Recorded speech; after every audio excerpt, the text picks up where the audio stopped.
Boa tarde a todos. Estão todos bem? Estão se cuidando? Vamos dar início a mais uma sessão? Vamos fazer a nossa prece?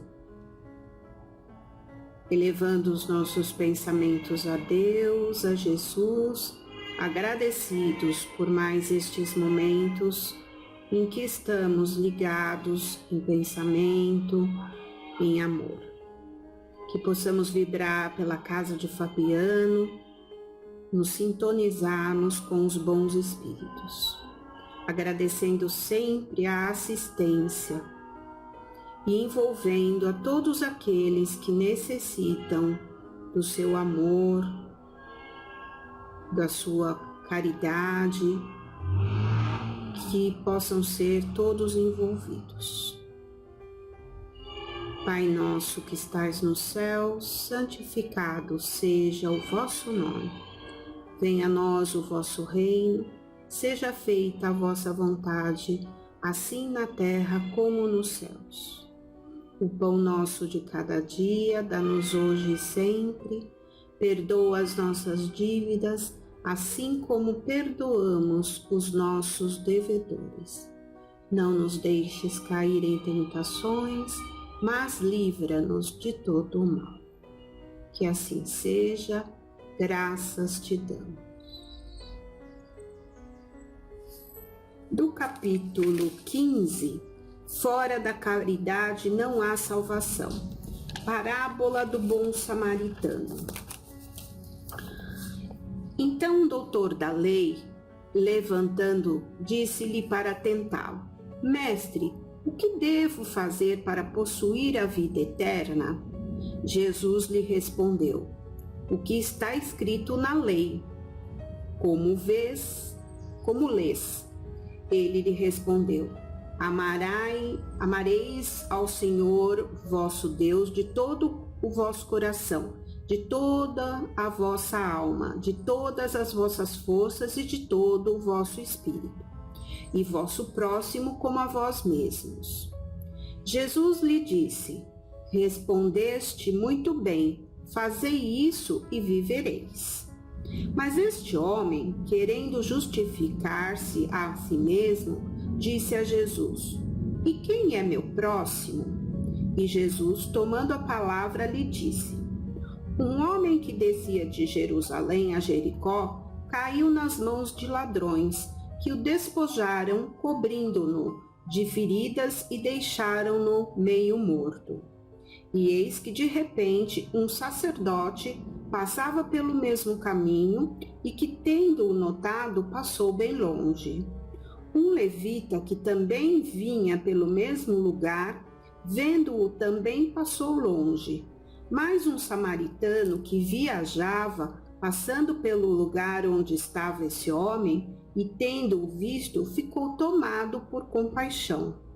Aproximou-se então dele, passou azeite e vinho em suas feridas e as enfaixou. E pondo-o sobre seu cavalo, levou-o a uma estalagem e tomou conta dele.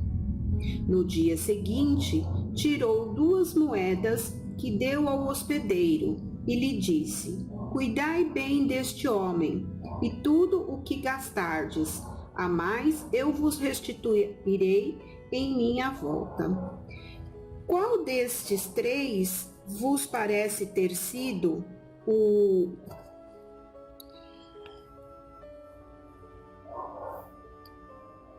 o próximo daquele que caiu nas mãos dos ladrões? O doutor lhe respondeu: Aquele que usou de misericórdia para com ele. E depois lhe disse Jesus: E fazei o mesmo. Lucas 10, 25 a 37. Jesus, usou desses ensinamentos através das parábolas porque era uma forma lúdica de chegar até nós, através das histórias, os ensinamentos, porque muitos do povo não tinham o entendimento necessário.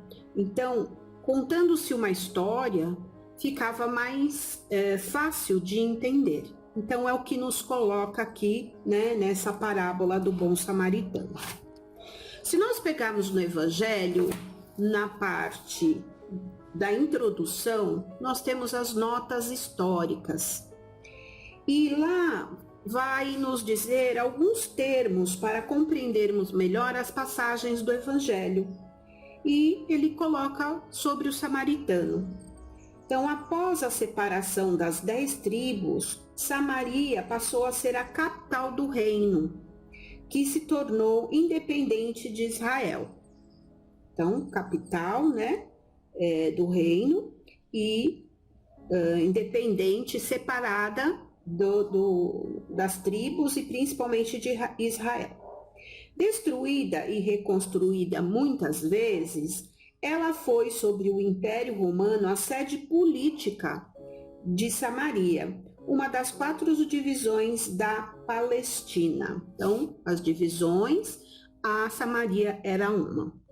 Os samaritanos estiveram quase sempre em guerra com os reis de Judá, uma aversão profunda que datava da separação eternizou-se entre os 2 povos, que deixaram de lado todas as relações de amizade e convivência. Os samaritanos, para tornar a separação mais profunda e não ter de ir a Jerusalém para a celebração das festas religiosas, construíram um templo particular e adotaram algumas reformas. Então, né, eles criaram ali o seu templo e a sua própria religião. Eles só admitiam o Pentateuco. Pentateuco são os 5 primeiros livros do Evangelho escrito por Moisés. Então, eles acreditavam nesses 5 evangelhos, nesse livro desse Velho Testamento. Contendo a lei de Moisés, e rejeitavam todos os demais livros que lhe foram anexados posteriormente. Seus livros sagrados eram escritos em caracteres hebraicos da mais alta antiguidade. Aos olhos dos judeus ortodoxos, eles eram heréticos. Então, heréticos é contrário à doutrina da igreja. E por isso mesmo desprezados, amaldiçoados e perseguidos. A rivalidade entre as 2 nações tinha, pois, como único princípio a divergência das opiniões religiosas, embora suas crenças tivessem as mesmas origens. Eles eram os protestantes daquela época. Então, isso é importante para podermos situar ali nos dados históricos quem seriam os samaritanos. Então, se nós pegarmos esse pedacinho, ele diz que seriam aqueles perseguidos, amaldiçoados, desprezados. E Jesus pega nessa parábola e nesses ensinamentos justamente os que são sempre pequenos, os que são sempre humildes, os repudiados, né, pelas seitas dominantes, os excomungados pela fúria e ódio sacerdotal, acusados pelos doutores da lei, pelos rabinos, pelos fariseus e escribas. Por que ele pega justamente, né, essa condição da sociedade? Porque lá, voltando no Evangelho, a gente pode ver toda a moral de Jesus se resume na caridade e na humildade, ou seja, nas 2 virtudes contrárias ao egoísmo e ao orgulho. Então, por isso que ele vai exaltar, né, essa condição de humildade aí, de pessoas que estão em dificuldades. Em todos os seus ensinamentos, mostra sempre estas virtudes como sendo o caminho da felicidade eterna. Bem-aventurados, disse ele, os pobres de espírito, ou seja, os humildes, pois é deles o reino dos céus. Bem-aventurados aqueles que têm o coração puro. Bem-aventurados aqueles que são mansos e pacíficos. Bem-aventurados aqueles que são misericordiosos. Amai ao vosso próximo como a vós mesmos. Fazei aos outros o que gostaríeis que vos fizessem. Amai aos vossos inimigos, perdoai as ofensas se quiserdes ser perdoado. Fazei o bem com discrição. Julgai a vós mesmos antes de julgarem os outros. Humildade e caridade, eis o que ele não cessa de recomendar e exemplificar. Né? Então, essa passagem aqui acima, onde ele coloca todas as situações que nós devemos nos colocar na condição de humildes. Orgulho e egoísmo, eis o que não se cansa de combater. Né? Então, apesar dos tempos, apesar das situações que a gente tem vivido, onde o orgulho, onde a exaltação ali está muito frequente, Jesus nos mostra que nós devemos reverter, combater, né, estes sentimentos. E faz mais do que recomendar a caridade, coloca-a claramente em termos bem definidos como a condição absoluta da felicidade futura. Então, nós só vamos conseguir a nossa evolução espiritual se nós praticarmos a caridade e nos destituir de todo o orgulho, de todo o sentimento malévolo ali, né? Mas ao lado da parte acessória ou figurada do quadro, né, da parábola, há uma ideia dominante, a da felicidade reservada ao justo e a da infelicidade que espera o mal. Isso é muito claro nos ensinamentos, não é? Se você faz a sua parte, se você se preocupa com o seu próximo, se você se modifica, a felicidade é para estes justos. Agora, se todos os sentimentos contrários vai te levar à infelicidade, e isso requer o quê? Que nós reencarnemos novamente para esses débitos, para essas situações, nos aprimorarmos diante, né, da reencarnação, ok? Os samaritanos eram considerados heréticos, né, como eu já disse.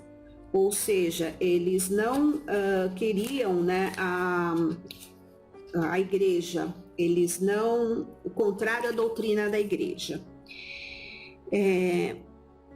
Aos olhos dos judeus ortodoxos, por isso mesmo, eram desprezados. Pois bem, esse que, segundo a afirmação dos sacerdotes, era um descrente, um condenado, foi justamente o que Jesus escolheu como figura preeminente de sua parábola. Então, nós observamos justamente isso, esse doutor da lei aí, para esse samaritano, para ele buscar, né, a exemplificação de que, mesmo sendo uma personalidade destacada, ele tinha que se humilhar, né? Ou tornar-se humilde, acho que essa é melhor a palavra, para poder, né, vencer ali o seu orgulho. Aqui nós temos o seguinte: naquele julgamento supremo, quais são as razões em que se baseia a sentença? No que se baseia o inquérito? O juiz pergunta se foram atendidas estas ou aquelas formalidades, observadas estas ou aquelas práticas exteriores. Não, ele pergunta apenas sobre uma coisa, a prática da caridade. E se pronuncia dizendo: vós que socorrestes vossos irmãos, passai à direita, vós que fostes duros para com eles, passai à esquerda. Indaga pela ortodoxia da fé?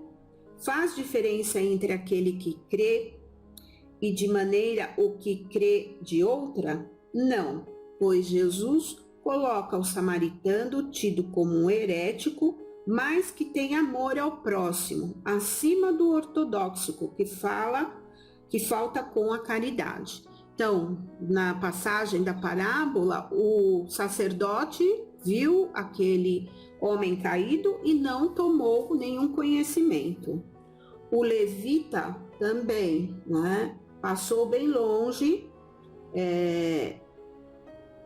os dois passaram bem longe. Então, ele coloca esse samaritano como sendo a salvação, a condição única, né, de salvação por ter feito ali a caridade. Para nós irmos concluindo isso, no livro os ensinamentos, parábolas e ensinos de Jesus, de Caibar Schutel, ele nos faz um apanhado, uma conclusão sobre essa parábola. E diz assim: finalmente, a parábola do bom samaritano refere-se verdadeiramente a Jesus. O viajante ferido é a humanidade saqueada de seus bens espirituais e de sua liberdade pelos poderosos do mundo. O sacerdote e o levita significam os padres das religiões que, em vez de tratarem dos interesses da coletividade, tratam dos interesses dogmáticos e do culto de suas igrejas. Então, se nós observarmos, não só os padres e sacerdotes, mas também hoje os políticos que estão preocupados aí, em terem mais dinheiro, em possuírem várias situações difíceis, plantando para um futuro. O samaritano que se aproximou e atou as feridas, deitando nelas azeite e vinho, é Jesus. O azeite é o símbolo da fé, o combustível que deve arder nessa lâmpada que dá a claridade e a vida eterna. A sua doutrina, o vinho, é o suco da vida, é o espírito da sua palavra. Os 2 drenários dados ao hospedeiro para tratar do doente são a caridade e a sabedoria. O que mais que o enfermeiro gastar resume-se na abnegação, nas vigílias, na paciência, na dedicação, cujos feitos serão todos recompensados. Enfim, o hospedeiro representa os que receberam os seus ensinamentos e os drenários para cuidarem dos viajantes feridos e saqueados. Acho que é uma boa conclusão, do Caibar a respeito do entendimento dessa parábola, nessas várias personalidades que foram citadas e nos mostrando que a caridade realmente é a salvação, mas que para isso nós precisamos nos imbuir de humildade, nos imbuir, de melhora espiritual. Obrigada por mais essa oportunidade e fiquem com Deus. Boa semana e até uma próxima.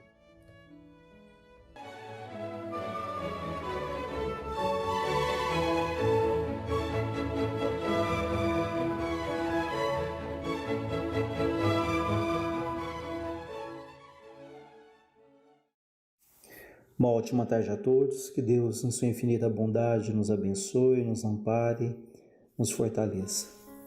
Nós trouxemos uma vez mais do livro Entre Duas Vidas, que é um livro de mensagens que é bem interessante. É um relato de um espírito chamado Alberto Ferrante. Alberto Ferrante foi um pintor bastante famoso em Franca, inclusive houve exposição dele aqui na Pinacoteca. A Pinacoteca tem ali no seu acervo algumas obras desse pintor, e foi ali muito dedicado também ao espiritismo na cidade, ao serviço, aos trabalhos de caridade. Ele envia uma mensagem, então, através do Chico Xavier, em Pedro de Leopoldo, em agosto de 1957, que nós vamos ver juntos aqui. Então, ele direciona essa mensagem à esposa, que ele chamava ali carinhosamente de Neném. Ele diz: querida Neném, Deus nos abençoe ao lado de nossos filhos, nessa hora em que novamente juntos realizamos o nosso velho sonho de uma viagem ao recanto em que comungamos nas mesmas preces.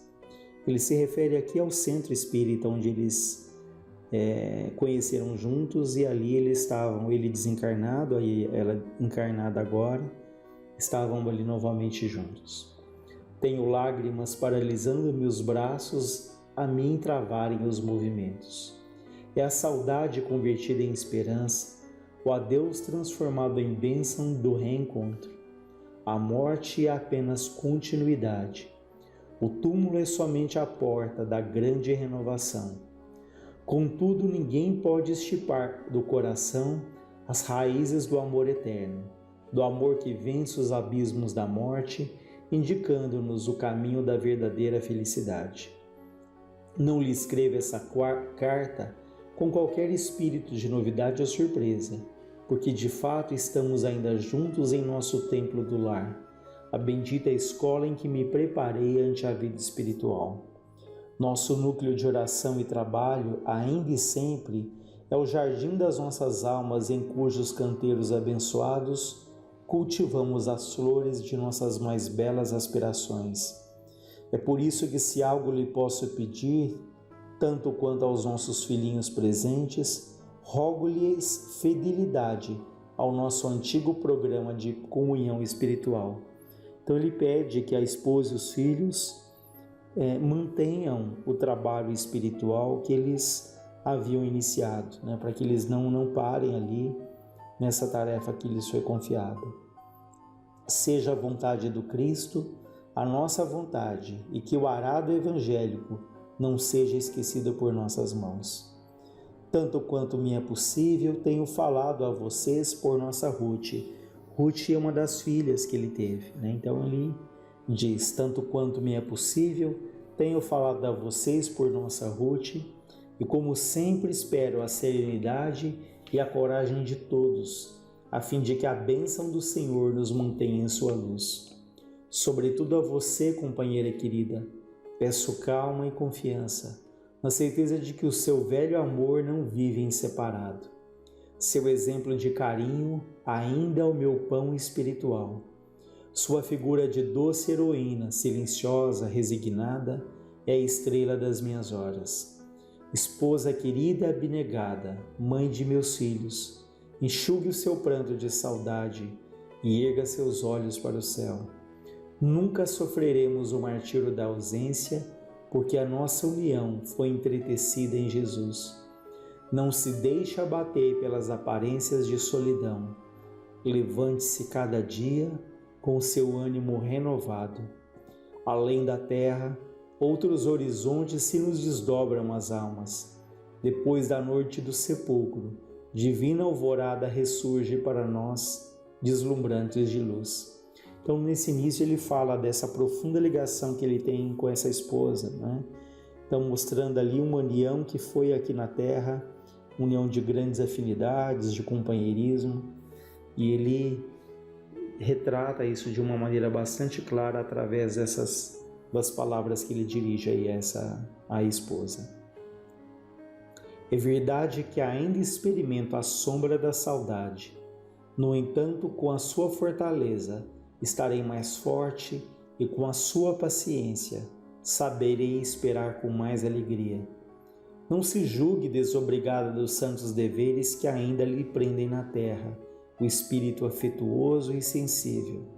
Nossos filhos são tesouros da nossa vida, reclamando no sentido de pedindo-lhe, né, ainda a sua presença, a sua dedicação.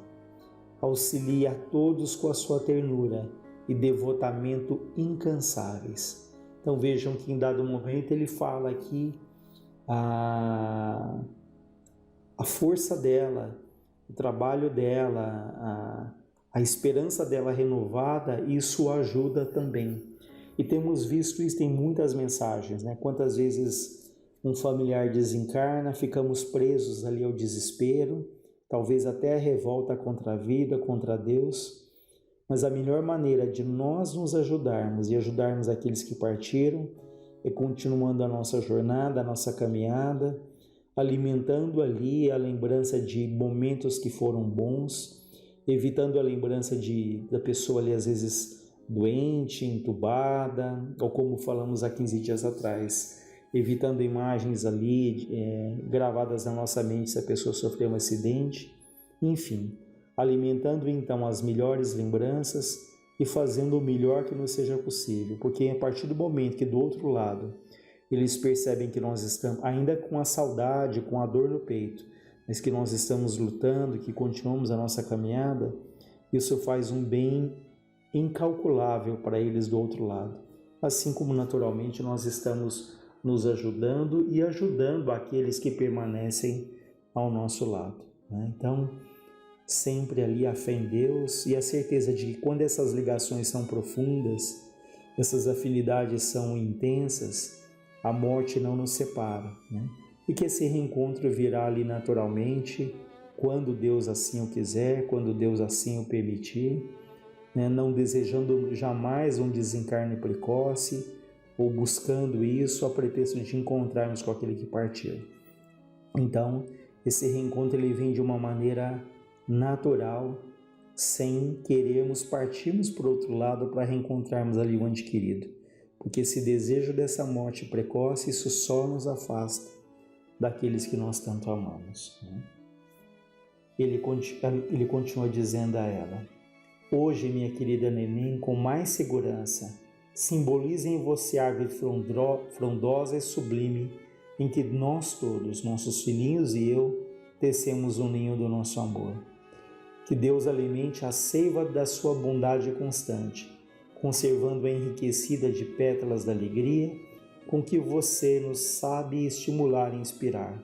São os meus votos do coração.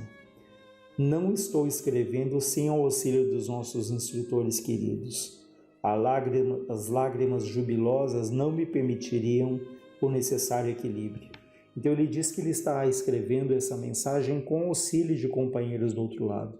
Isso acontece com uma certa frequência, porque às vezes o Espírito vem para se comunicar, transmitir uma mensagem para os familiares, por exemplo, mas é tamanha ali a emoção, a sensibilidade fica de tal forma aflorada que eles têm dificuldade às vezes em conectar as ideias, ou essa emoção tão intensa dificulta ali a transmissão, né, direta desse espírito para o médium. Então, muitas vezes, eles se valem ali da ajuda de espíritos companheiros que do outro lado ajudam ali a ditar a mensagem, ajudam então nessa transmissão das ideias, dos conteúdos ali necessários. Ele continua dizendo: mas tanto quanto me é possível, desejo expressar-lhes a minha devoção incessante, situando em cada frase o calor da minha alma, para que me ouçam tal qual for na intimidade da nossa comunhão afetiva. Peça ao nosso Albertinho, um dos filhos dele, que hoje também já falecido, que foi um industrial ali em Franca, que também teve uma atuação bastante grande na caridade, ajudando ali os necessitados. Peça ao nosso Albertinho continuar valoroso em suas tarefas abençoadas, junto da nossa Aparecida, que era a esposa do Alberto, né? O filho ali dele, e de todos os nossos, mantendo na consciência reta o culto de cada dia.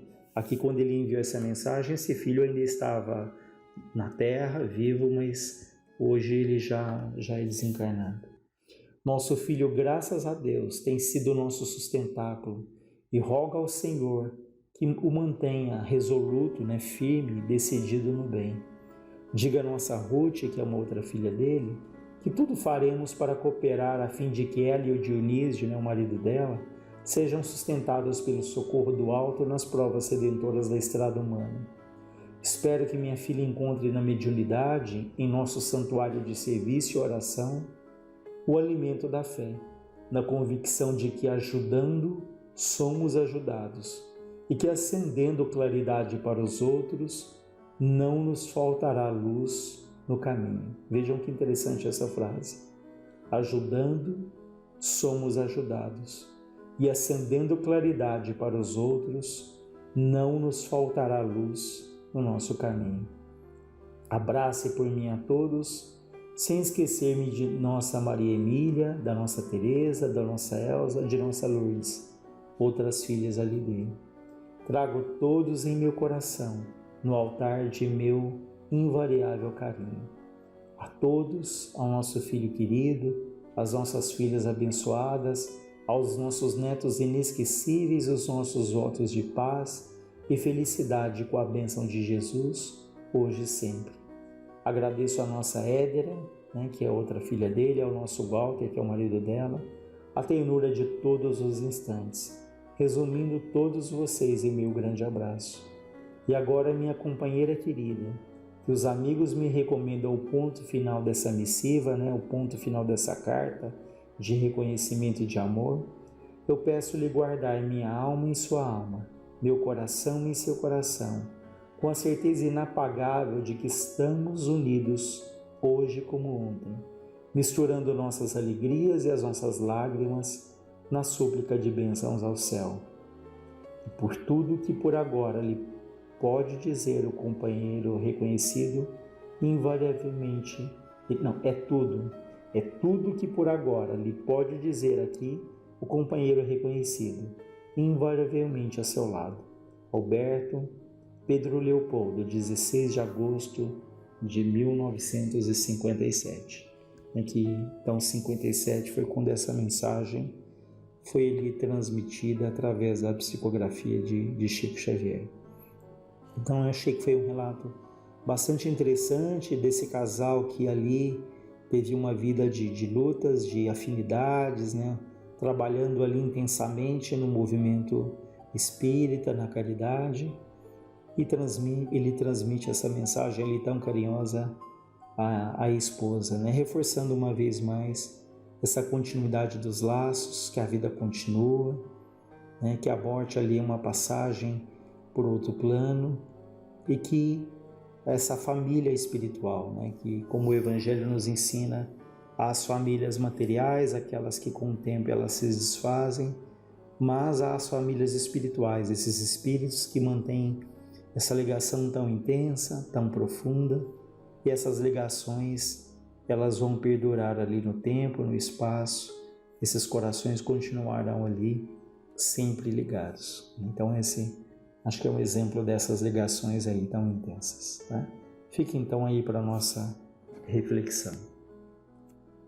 E nós vamos então encerrando mais uma reunião, sempre gratos a Deus, a Jesus Cristo, nosso Mestre, a Frei Fabiano de Cristo, que oremos por todos os doentes do corpo e da alma, por todas as famílias da terra, por todos aqueles que nesse momento estão ou se sentem sozinhos.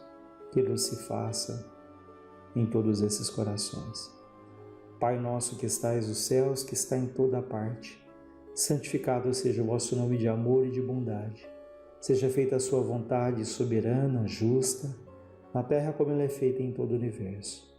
O pão nosso de cada dia dai-nos hoje e perdoa, Senhor, as nossas dívidas, que são tantas de tantas existências passadas, mas não nos deixe cairmos em tentações e novos erros. Livra-nos, Senhor, de todos os males. Que assim seja, graças a Deus, graças a Jesus.